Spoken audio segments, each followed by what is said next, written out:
pouquinho sobre os modelos de banco de dados. Na verdade, também um pouquinho sobre os modelos de dados.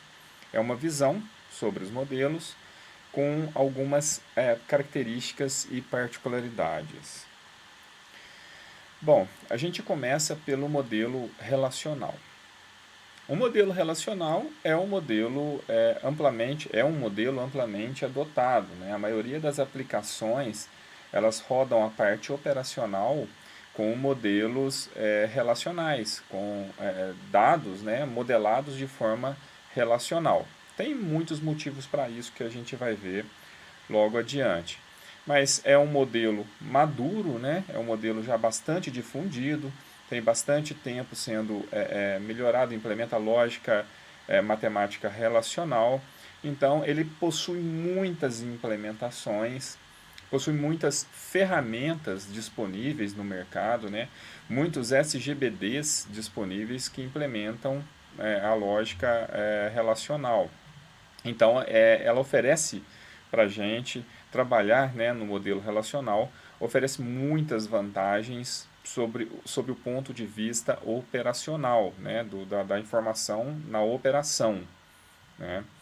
E é uma das mais importantes fontes de dados de aplicações de Big Data. Bom, a gente vai ver, né, no decorrer desse vídeo que uma forma, né, de carregar é, é, armazéns de dados é por meio de importação, né, por meio de transformação de um dado de uma fonte para outra fonte, né, ou para um armazém.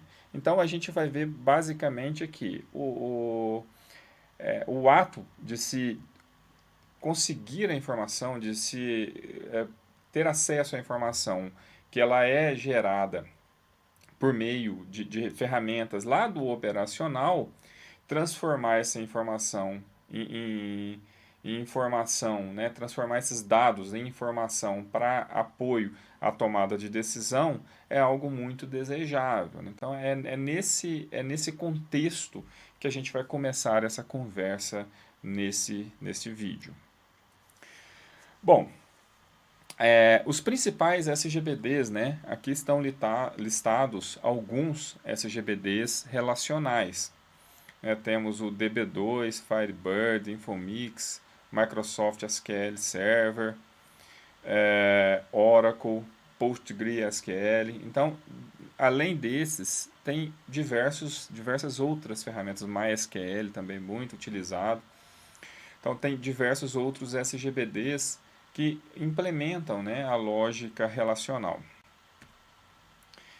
Bom, algumas características do modelo de dados relacional. Né? Ele suporta grande volume de transações, na verdade ele é feito para isso, né? Por isso que eu estou dizendo, né, que o posicionamento dos bancos de dados que implementam lógica relacional, que implementam modelo relacional, eles estão focados mais na operação, justamente pelo suporte a grande volume de transações.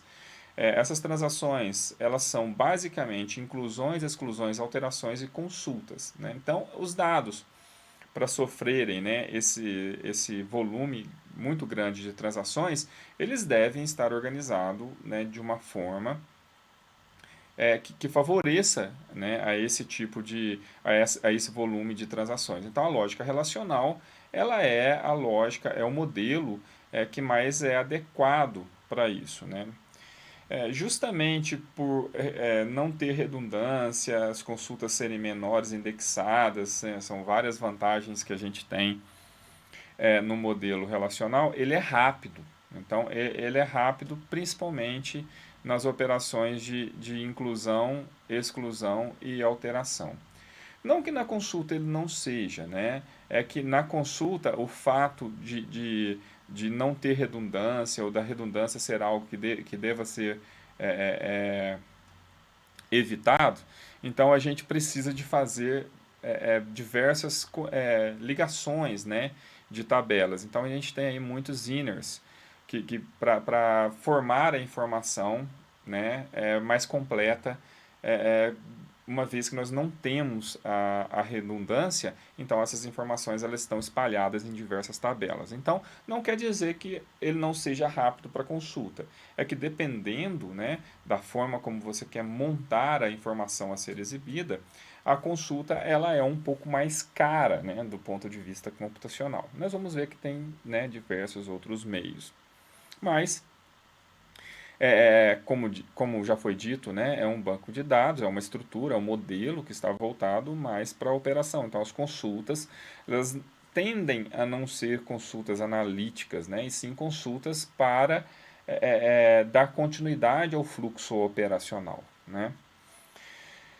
Possui integridade. Integridade é o ponto forte, né, desse modelo. A integridade é o ponto forte desse modelo. Então você sabe que a informação que está ali é o último estado dela, né? Ela está no último estado dela. Então é sempre informação atualizada, sem a possibilidade de você perder ali um ponto, você perder o ponto atual e estar trabalhando com um ponto passado, com informação passada. Então, você tem essa integridade, as chaves são fortemente ligadas, né? Então, lógico, aqui a gente está tratando sempre, né, de um banco de dados bem estruturado, né? A gente, quando eu dou essa informação da integridade próximo, né, da perfeição, eu estou eliminando ali possibilidades de falha de modelagem, né? Então, você não tem a possibilidade de ter chaves quebradas, né? As chaves elas possuem, né, uma integridade muito forte, elas mantêm a integridade muito forte, né? Como já foi dito, a redundância ela deve ser deve-se ter o cuidado, né, de evitar, né, se não eliminar a possibilidade de redundância, uma vez que as informações elas têm que estar disponíveis rapidamente para as transações, né? Então, e sempre, lógico, né, no seu último estado. E uma vez também, né, que por ele ser transacional, por ele ser operacional, a gente deseja que ele não tenha um volume exagerado, né, que o tamanho desses bancos eles não sejam muito grandes. Então, a gente vai conseguir isso, é possível de se conseguir isso, reduzindo ou evitando a redundância. E trabalha também com acesso concorrente, é algo que é muito desejável, né? Você, no operacional, você possui, né, muitas transações sendo realizadas ao mesmo tempo. Então, essas transações vêm de diversas fontes. Então, esse acesso concorrente também é uma característica muito bacana do modelo relacional.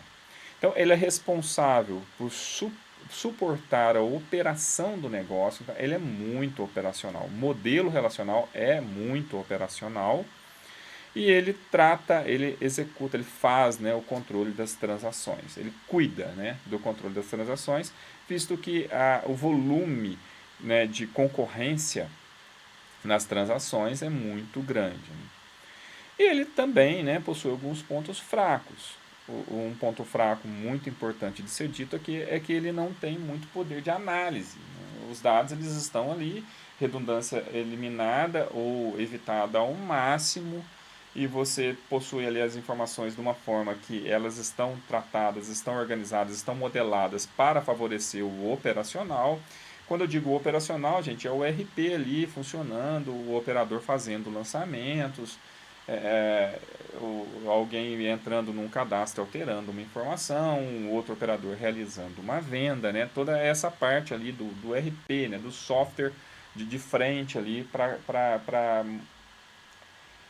realizar a operação do negócio, né? Então, não tem muito poder de análise, né? A gente vai ver no decorrer desse vídeo que a gente ganha esse poder de análise e o próprio modelo relacional ele oferece a informação para a gente trabalhar esse poder de análise sobre outra ótica, né, sobre outro modelo.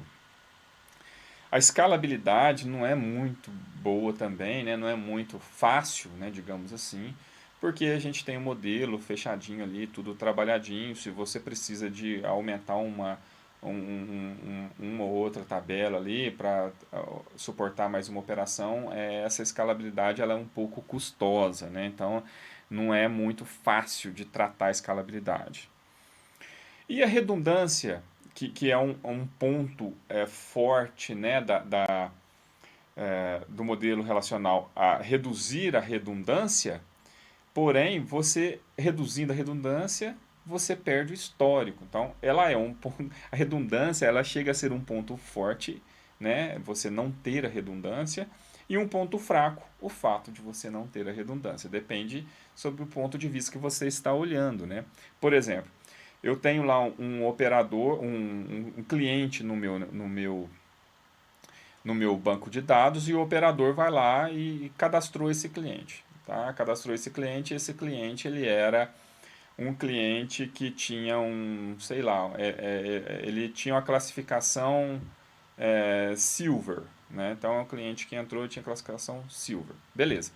Ele foi comprando, num determinado ponto lá, ele foi promovido lá a Gold, então ele virou um cliente Gold. Para a operação do negócio, ele simplesmente deixou de ser Silver e virou Gold. Então, as operações que vão passar a ser feitas a partir de agora com ele são as operações Gold, né? Então, ele vai aparecer no cadastro como Gold. Porém, eu não tenho um registro, né? Pode ser implementado no modelo relacional? Pode, mas não é comum, tá? Porque justamente eu quero evitar a redundância. Mas eu não tenho um registro, por exemplo, a dia tal, fulano passou a ser Gold. E eu tenho ele como Silver para recuperar ou ter acesso a alguma informação passada lá dele quando ele era Silver, e eu tenho ele como Gold agora. Eu posso ter no máximo que uma compra foi feita para ele como Silver e agora é como Gold, mas eu não tenho acesso a ele enquanto ele era Silver. E ele passou a ser Gold, agora eu só tenho acesso a ele como Gold. Né? O registro foi alterado. Né? Então, como eu não tenho a redundância do registro como era antes, eu perdi esse histórico. Então, isso é um ponto fraco. Bom, como já dito, né, ele é responsável por suportar a operação do negócio. Então, o modelo relacional é todo desenvolvido para favorecer a operação. Então, é basicamente a operação. Mantém a empresa funcionando. Então, vai manter a empresa funcionando. Todas aquelas questões, aqueles pontos fortes e pontos fracos vistos anteriormente, eles são otimizados nesse modelo para que você tenha um operacional rodando bem. Né? Então, quando eu digo operacional, eu estou dizendo ali da contabilidade, da folha de pagamento, dos recursos humanos, da produção, do estoque, das vendas e tudo mais. Né? Todas essas operações elas funcionam melhor nesse modelo relacional. Bom, para isso, né, nós precisamos de garantir algumas particularidades. Né? E o modelo, né, ele garante atomicidade, consistência, isolação e durabilidade. Né? Quando eu digo atomicidade, eu tenho que garantir que tudo ou nada será executado ou será realizado. Né? O que é isso? De que se trata isso? Né? Se um conjunto de processos falhar, nenhuma delas deverá ter sucesso e o banco não é alterado. Por quê? Existem a possibilidade de termos transações sequenciadas formando uma única operação. Né? Imagina só, eu vou fazer uma venda. Na hora que eu faço a venda, minimamente eu tenho que atualizar o estoque e alimentar a tabela de vendas. Então, atualizo a tabela de estoque e aumento a tabela de vendas. Né? Então, eu tenho que garantir a atomicidade dessa operação. Como isso? Uma das duas, por questão física, vai ser feita antes. Né? Não acontece ao mesmo tempo. Então, ou primeiro eu vou atualizar o estoque, depois dar um insert na venda, inserir na venda, ou eu vou dar um insert na venda e depois atualizar o estoque. Porém, as duas só existem juntas. Então, essas duas operações, essas duas transações, elas têm que ser vistas como uma única operação. Então, é basicamente isso. Né? Então, eu tenho que garantir que, se a venda for realizada, o estoque vai ser atualizado.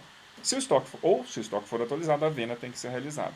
Se eu atualizo o estoque e acontece uma falha qualquer no meio, antes do insert lá da inserção na tabela de vendas for executada, eu vou ter o estoque furado.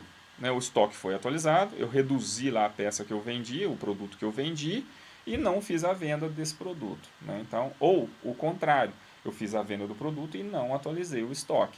Então, isso é muito. A gente tem que tomar cuidado para que isso não aconteça. Então, temos que garantir a atomicidade nesses casos em que muitas transações formam uma operação. Consistência. As mudanças de estado do banco de dados seguem as regras de consistência. Né? Não posso. Meus dados eles têm que ter uma consistência. Né? Eu não posso, por exemplo, fazer uma venda para um cliente e depois excluir esse cliente do banco de dados e a venda dele continuar lá. Ou seja, vai ter uma venda para um cliente que não existe. Então eu tenho que tratar essa consistência, não posso deixar lá registros órfãos. Isolation, né? Que é o resultado das transações executadas serão mantidas mesmo que haja uma transação concorrida. Né? Ou seja, aquele grupo ou aquela transação em si, mesmo que tenha acesso concorrente a ela, eu tenho que garantir que aquilo vai ser isolado, ela vai ser executada e depois a próxima a transação vai ser executada já naquele conjunto de dados alterado, né, se for o caso, um conjunto de dados no estado atualizado, né, digamos assim. E durabilidade, se a transação for concluída com sucesso, seus efeitos permanecerão mesmo que falhas ocorram, que é totalmente possível, né? Então, ó, fiz o insert foi executado numa tabela qualquer, depois houve uma falha de rede, hardware, energia, qualquer que seja. Na hora que eu restabelecer a atividade daquele sistema, eu tenho que eu tenho que ver, né, aquela operação realizada. Né? Então, aquele dado que eu dei o insert, ele vai estar lá. Desde que não sejam transações, diversas transações formando uma única operação, e que quebraria a atomicidade. Né? Por exemplo, eu tenho 3 inserts, fiz 1, 2, depois caiu a energia. Aquele terceiro não foi executado. Então, nesse caso, uma característica não pode interferir na outra, tem que ter a durabilidade, porém eu não posso perder, não posso infligir ali, né, a atomicidade. Então a atomicidade ela vai né, eu vou ter que garantir ela também. Então eu fiz ali o conjunto de inserts, ele falhou antes de comitar todo o conjunto, toda a operação, então pelo princípio da atomicidade, nenhum vai ser executado, porém, a durabilidade ali, ela está garantida também, porque ela vai enxergar todas as transações como uma única operação. Então, ela só vai garantir se todas as transações que estão dentro dessa operação forem executadas. Se você voltar depois da falha, ela tem que estar lá. Outros aspectos, né, que nós temos a possibilidade, né, de programação. A maioria, se não todas as ferramentas, nos oferecem esses recursos, né, de você ter uma história de procedure, nada mais é do que um conjunto de códigos, né, que além de ter transações no banco de dados, possui uma lógica de programação no meio. Eu posso condicionar, eu posso fazer laços de repetição, enfim, né, eu consigo inserir uma lógica de programação junto com as transações, empacotar isso tudo dentro de uma história de procedure que pode ser chamada, pode ser acessada por uma chamada SQL lá, né, dentro do meu SGBD. Funções, o funcionamento é parecido, né, com a história de procedure, só que as funções elas retornam um valor, né? Assim como na linguagem de programação. Então, a única diferença é que ela retorna valor. Tanto história de procedure como funções podem receber parâmetros como entrada para dentro para o seu código, né? Triggers são gatilhos, né, que são disparados quando acontece alguma outra operação. Por exemplo, toda vez que um insert for feito na tabela cliente, eu quero que atualize um histórico lá do cliente e tal, para eu guardar o registro de log. Né? Então, toda vez que tiver um insert, o próprio SGBD já dispara uma trigger e faz um log numa outra tabela, grava uma mensagem, por exemplo, para ser usado depois como log para consulta. A parte de segurança também, né? Nós temos usuários, grupos de usuários tratados por permissões. As permissões podem ser tratadas individualmente, usuário por usuário, ou podem ser tratadas por grupo, né? Onde aquele usuário faz parte. Então, eu não quero tratar as permissões individualmente. Eu quero lá o grupo de usuários que está dentro, o grupo de usuário X, que tem usuário 1, 2 e 3, eles têm essas permissões. O grupo Y, que tem usuário 4, 5, 6, tem essas outras permissões. E assim sucessivamente. Temos também views, né? Às vezes nós temos consultas SQL que são muito complexas e grandes e tudo mais. Você pode também empacotar dentro de views e depois você faz a consulta na view. Quando você faz a consulta na view, ela vai te retornar a consulta que está guardada dentro dela. Né? A questão de consistência, né? Temos as chaves primárias. Chaves primárias são as chaves que você determina na sua tabela para manter algumas características, né? É um registro único, é um registro que vai ser indexado, né? Então a chave primária, ela também vai servir para ser o registro 1, né? No caso de uma ligação entre duas tabelas, né? De uma constraint aí para interligar, para relacionar duas tabelas. Temos também chave primária composta, e a chave primária composta é quando nós temos duas colunas como chave primária. Daí, o que é único não é uma das chaves, né? O que é único é a combinação das duas. Por exemplo, eu tenho a coluna A e a coluna B. As duas juntas são chave primária, então é a chave primária composta. A coluna A eu posso ter o valor 1 e a coluna B 1. Ok. Eu não posso ter essa combinação de novo em outro registro. Mas eu posso ter o 1 de novo na coluna A ou 1 de novo na coluna B, desde que o outro registro, a outra coluna tenha outro valor diferente de 1, né? No caso, para não quebrar, né, essa constraint. Chave estrangeira, para fazer o relacionamento muitos, né? Do lado chave primária, nós temos a parte 1 do relacionamento. Do lado chave estrangeira, nós temos a parte muitos. E o que é mais bacana, né, que geralmente essas ferramentas utilizam linguagem SQL, que é uma linguagem muito padronizada, digamos assim, né? Temos algumas diferencinhas entre uma plataforma e outra, acaba que nós temos, né? Mas na sua essência ela é padronizada. Depois só tem que ser verificado, né, quais são essas diferenças entre uma e outra. Bom, aí nós vamos um pouquinho, já voltando mais para o lado do armazém de dados, né? Para o lado analítico da questão. Né? Vamos sair um pouquinho do lado operacional e nos posicionarmos no lado analítico. Né? Uma questão bacana para se estudar, né, são os bancos de dados, ou os modelos dimensionais. Tá? Você muda um pouquinho a modelagem, né? Porque o que você evita no modelo relacional, né, não é mais um problema, e sim ele tem que ser trabalhado no modelo dimensional. Então ele usa o conceito de granulidade, definido em nível, de acordo com a necessidade de apoiar a tomada de decisão. Uma vez, né, repito, esse modelo é voltado para a parte analítica, para o apoio à tomada de decisão. A redundância, aqui ela já não é mais um problema, né? Na verdade, ela deve existir, né, como forma de histórico, né? E também para manter um princípio de dimensão.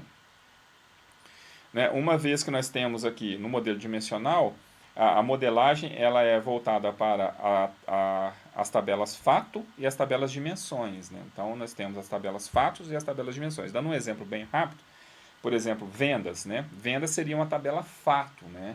Que é a tabela principal ali. E tudo que você tem para compor uma venda são as tabelas de dimensão. Por exemplo, produto, o cliente, o vendedor são tabelas de dimensão. Tá? Então, esse é o princípio. Né? Alguns detalhes, o volume de dados ele aumenta significativamente, né? Porque a redundância aqui vai ser uma coisa muito comum, né? O maior tempo de carga, principalmente porque quando você utiliza o ETL, vamos ver um pouquinho para frente, para pegar a base operacional e transformar essa base no modelo dimensional, você vai ter ali algumas transformações que precisam ser feitas, né? Então, esse tempo de carga aumenta um pouco. Você precisa de mais infraestrutura, obviamente, é algo que nós não precisamos tanto no operacional, né? Mas no analítico, como a gente aumenta significativamente o volume das informações, dos dados, né? A gente aumenta a infraestrutura. Mais tempo de processamento, também maior necessidade de recurso para processamento, e é mais lento pelo ponto de vista do usuário.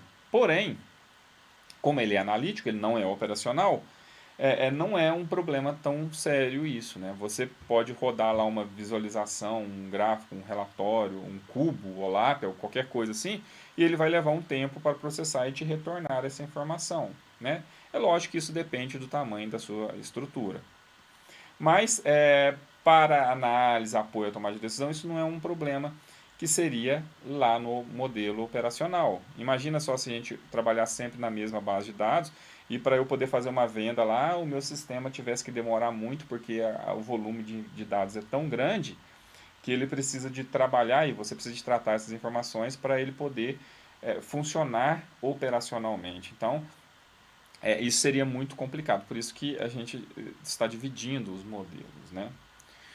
Então, são dados que podem ser vistos sob diversas perspectivas, né? Então, é a noção de fato e dimensão, né? De forma dinâmica, cujas medidas são calculadas automaticamente conforme sua estrutura, né? Então, basicamente, você vai pegar as mesmas informações, transformar para um outro modelo, que segue uma outra modelagem, e esse modelo, essa modelagem, ela favorece, né, outra visão do negócio, né? Favorece outro aspecto do negócio que é a visão de apoio à tomada de decisão.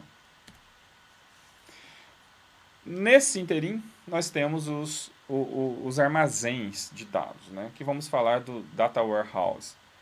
Então, a sua estrutura ela é complexa, né? E exige entender o negócio, né? Porque basicamente para você construir um armazém de dados, você precisa entender o negócio, porque os dados vão ser transformados. A ideia é você transformar o dado operacional para uma estrutura dimensional para poder alimentar um data warehouse e dar essas informações para o apoio à tomada de decisão. Você precisa compreender as estruturas de dados na sua origem, que é lá o modelo relacional, né? E desenvolver processos de transformação de dados é a parte mais complexa, né? É a parte mais complexa, é a parte que exige um pouco mais de cuidado. Mas por que armazéns, né? Porque a informação gerencial não pode ser obtida diretamente do sistema transacional, né, do ERP. É, é, Normalmente algumas você até tem, né? Mas você tem num nível muito primário. Quando você transforma para o modelo dimensional, você tem mais possibilidades, né?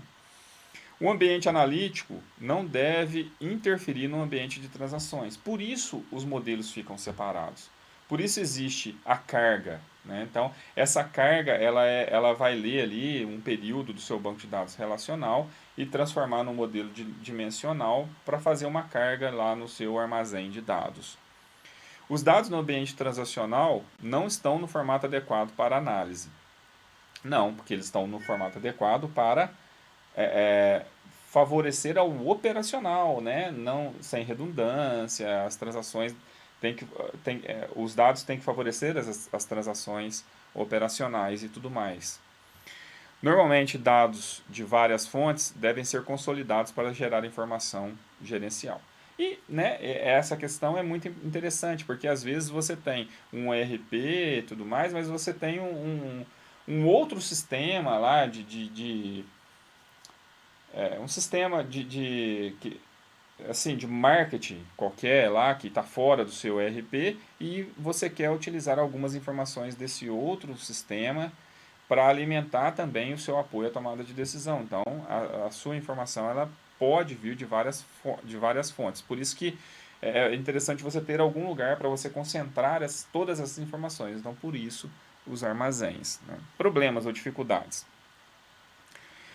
Nós temos diferentes plataformas e arquiteturas, né? Você pode ter um sistema A feito por uma empresa e o sistema B feito por outra empresa que utilizam plataformas e arquiteturas diferentes.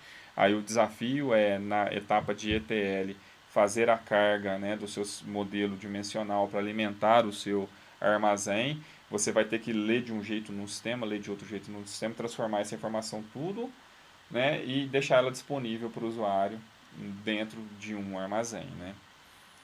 Você pode ter banco de dados inacessíveis, né? Geralmente existem, né, empresas que não dão acesso direto ao banco de dados, daí você tem que ter ali um jogo de cintura junto com essa empresa, para a empresa fazer as views para te oferecer as informações, para você alimentar o seu armazém. A qualidade de dados e estrutura de dados, isso é um problema, né? Às vezes, né, você tem um sistema que funciona, né? Não vou entrar no mérito se funciona bem ou se funciona mal, mas a qualidade de dados dele nem sempre é uma qualidade bacana para você alimentar outros sistemas ou para você fazer um um armazém de dados. Não quer dizer que isso torne impossível, né? Mas quer dizer que vai exigir mais trabalho na etapa de ETL. Falta de documentação, né? É horrível você ter que entender a ferramenta, ter que entender o banco de dados sem documentação nenhuma. E o próprio desconhecimento do negócio. Por isso que geralmente existem ali alguns profissionais que são contratados da empresa e eles passam, né, a conhecer o negócio a fundo para poder desenvolver, né, essas ferramentas. Bom, aqui nós temos modelos, né, de modelagem dimensional. Olha, o exemplo que eu dei, nós temos a tabela fato vendas e nós temos algumas dimensões, né? Nós temos a dimensão tempo, então a dimensão tempo está desse jeito para favorecer consultas, né? A dimensão cliente, então tem todas as informações de cliente dos clientes ali. A dimensão região, tem também informação de região, tudo ligado ali com chave estrangeira, né? Mantendo a mesma lógica, e a dimensão do produto, né, também ali. Então, assim, é muito parecido, né, com o modelo relacional. A grande diferença, olha, vamos ver nesse exemplo aqui. Eu tenho um cliente, Pedro Silva, tá? Então eu tenho a tabela cliente lá, Pedro Silva. E eu tenho o status dele. Então tem 1 para Silver, 2 para Gold e 3 para Platinum. E eu tenho uma tabela que eu montei uma dimensão cliente, né? Então eu tenho até uma outra chave para isso, né? Então eu tenho uma chave especial, né, para esse tipo, né, de tabela, onde eu coloco lá o cliente CLI001, nome Pedro Silva, ele tem o status Silver. Quando eu atualizo esse cliente e esse cliente tem um upgrade, por exemplo, o status Gold, eu vou nessa tabela, nessa dimensão e crio um outro cliente, ao invés de simplesmente vir aqui e modificar o status dele. Eu crio um outro cliente. É lógico que aqui é só um exemplo didático, então eu não tenho a data, por exemplo, né, nessa tabela, para informar que até tal data ele era um cliente, depois de tal data ele passou a ser outro cliente. Então depois até outros exemplos mais completos podem ser vistos, mas aqui é só para se ter uma noção. Que eu simplesmente não venho aqui e dou um update no status, né, para 2. Ou até isso acontece, né? O status para 2 foi dado aqui, mas eu vou alimentar essa tabela dimensão para que isso, no modelo dimensional, fique armazenado dessa forma. E percebam que no modelo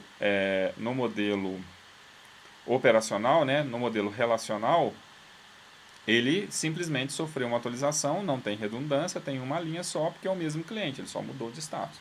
Mas no modelo dimensional, eu tenho duas linhas, né? Então eu tenho redundância, ó, o nome apareceu duas vezes, o código apareceu duas vezes, enfim. Mas eu tenho uma outra chave também para diferenciar um do outro. Aqui eu tenho um exemplo, né? no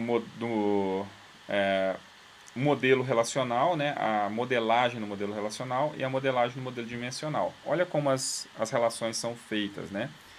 Então eu tenho a tabela vendas, que é a principal. A tabela vendas ela é relacionada com o cliente, com vendedores, com itens de vendas e com itens de vendas com o produto, né? Então essa aqui é uma modelagem bacaninha, uma modelagem certa sob o ponto de vista relacional. Daí olha como essa mesma modelagem ela passa a ser uma modelagem correta, uma modelagem bacana, só que pelo ponto de vista dimensional. Eu tenho uma tabela fato vendas e as informações, embora elas sejam relacionadas com outras tabelas, mas elas estão todas aqui nessa tabela fato vendas, como a dimensão, o cliente, né, com a tabela dimensão cliente, o tempo, com a tabela dimensão tempo, é onde eu vou informar, né, todas as informações relacionadas ao tempo, o dia mesmo, da venda, né. A dimensão produto vai estar aqui, né, não tem mais a figura aqui do muitos para muitos, né, com itens de produto, porque toda venda eu vou fazer um novo registro para cada produto, com o mesmo cliente, a mesma dimensão tempo, a mesma dimensão vendedor e mudando só o produto, né. Então eu vou ter aqui uma redundância, né, no fato vendas. Porém, é assim, né, que é para funcionar o modelo dimensional. Bom, nós vimos até aqui que nós temos o modelo operacional, que é um modelo relacional, o modelo dimensional, que é um modelo que geralmente alimenta o data warehouse, que é o armazém de dados que é o nosso objetivo de entender nesse momento, né? Então, para pegar a informação de um ou de muitos bancos relacionais, né, que estão ali mantendo a operação do sistema por meio dos ERPs e transformar essa informação em bancos de dados dimensionais para alimentar então os armazéns de dados, nós temos uma etapa muito importante que é o ETL, que é a extração, a transformação e carga. O próprio nome já diz, né? Eu vou extrair a informação de uma fonte, eu vou transformar de uma ou muitas, desculpa, né? Vou extrair a informação de uma ou muitas fontes, transformar essa informação de um jeito que favoreça, né, a carga no armazém de dados e vou realizar a carga no armazém de dados. Então são ferramentas de software, existem ferramentas de software para isso, né? A própria Microsoft tem ferramenta, a Oracle tem ferramenta para esse fim, mas isso pode ser desenvolvido também, né, via SQL, todas essas operações, né? Mas a função dela é a extração do dado em diversas fontes, sob diversas fontes e sistemas, transformação desses dados conforme regras de negócio e a carga desses dados em um data warehouse. Como já dito nesse vídeo, é a etapa mais difícil, longa e cara de um data warehouse. Cara sob diversos aspectos, né? Caro monetariamente, né? Porque leva muito tempo e tudo mais, e cara computacionalmente. Até por isso, geralmente esses ETLs, essas cargas nos sistemas analíticos, nas bases analíticas, que são as bases que vão alimentar os data warehouse, elas devem acontecer fora do momento de operação ou no momento de baixa operação dos sistemas relacionais, né? Então, aqui, né, tem as principais características, né, para a estratégia de ETL, as principais estratégias de ETL. Conectar em horários apropriados, ou seja, o sistema alimenta uma fábrica que essa fábrica ela trabalha das 8 da manhã às 10 da noite, por exemplo. Depois das 10 da noite às 8 da manhã, o sistema fica tudo ocioso, parado, sem nenhuma operação. Geralmente é um horário ideal para serem trabalhadas essas estratégias de ETL. Extrair apenas dados necessários, né? Porque você pode trabalhar com dados diferenciais. Você não precisa de fazer a carga da base inteira toda vez que você faz. Então você faz a carga inteira na primeira vez, depois você cria uma estratégia para fazer somente os dados diferenciais. A leitura vai ser só do diferencial, né? Porém, ele alimenta no banco dimensional, mantendo o que tinha antes e atualizando, né, o que for necessário, só para deixar claro que o que nós temos agora é um novo status e ele tem aquelas informações anteriores como histórico. Desconectar quando a operação for finalizada. E as conexões nas bases que fornecem a informação, né, que fornecem os dados, elas devem ser somente de leitura. É uma questão de segurança também, né? Então, no uso clássico, a ETL extrai dados dos sistemas transacionais, que são os sistemas normalmente relacionais, transforma o modelo de dados, né, geralmente do relacional para o dimensional, e carrega no armazém do data Warehouse, na ferramenta que você tem para Data Warehouse. Aí do Data Warehouse você gera relatórios, gera cubos de visualizações, enfim, você tem diversas ferramentas disponíveis para usar essa informação no apoio à tomada de decisão. Então, aqui tem um esquema, né? Eu tenho um sistema de compras, eu tenho um sistema de contas a pagar, né? Uma base para cada um. Esses dois sistemas fornecem informações para um ETL que está aqui, né? Esse ETL faz a leitura da informação aqui, faz a leitura da informação aqui. Depende da estratégia, uma leitura full, depende da estratégia, uma leitura dimensional. Isso vai depender de cada negócio, né? Vai depender, não existe uma melhor que a outra. Geralmente utiliza-se mais diferencial, mas não quer dizer que tem uma certa ou errada. E alimenta o Data Warehouse, né? Alimenta o armazém de dados.